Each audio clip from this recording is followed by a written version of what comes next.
तुझे तुझसे गलती रे भाई।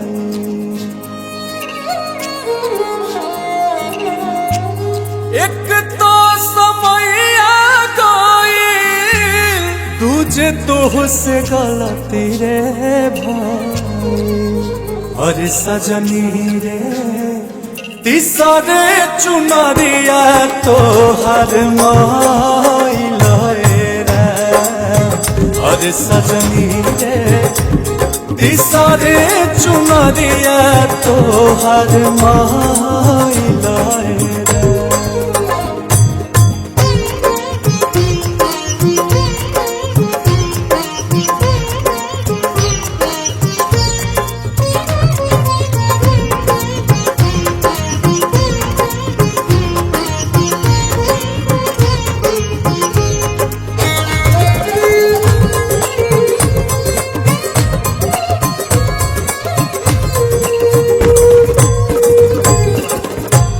बचपन बितवलू तू तो खेल के नदानी में।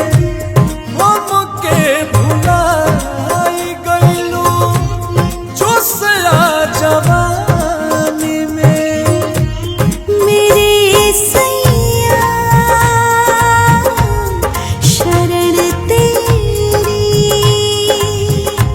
सुनो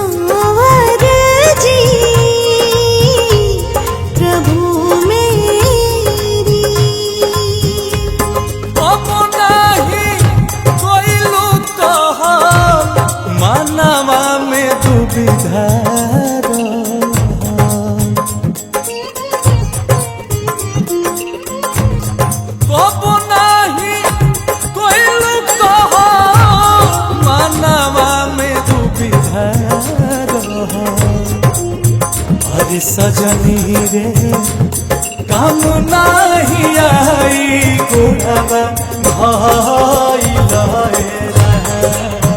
और सजनी रे तीसरे चुनरिया तो हर माइल।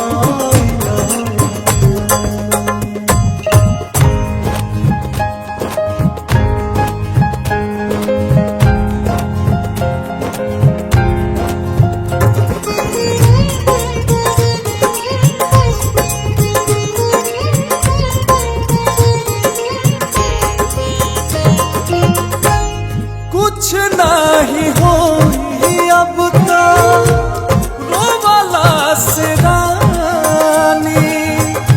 बाप के गठरिया तोहार कहता कहानी। मेरे राजा रहम करना शरण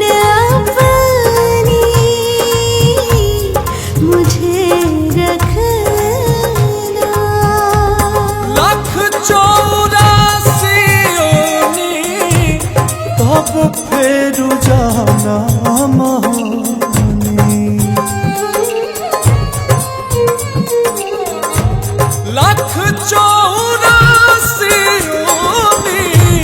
तब फिर जाना महानी। अरे सजनी रे चली ना बहाना कमनो कइला तेरा।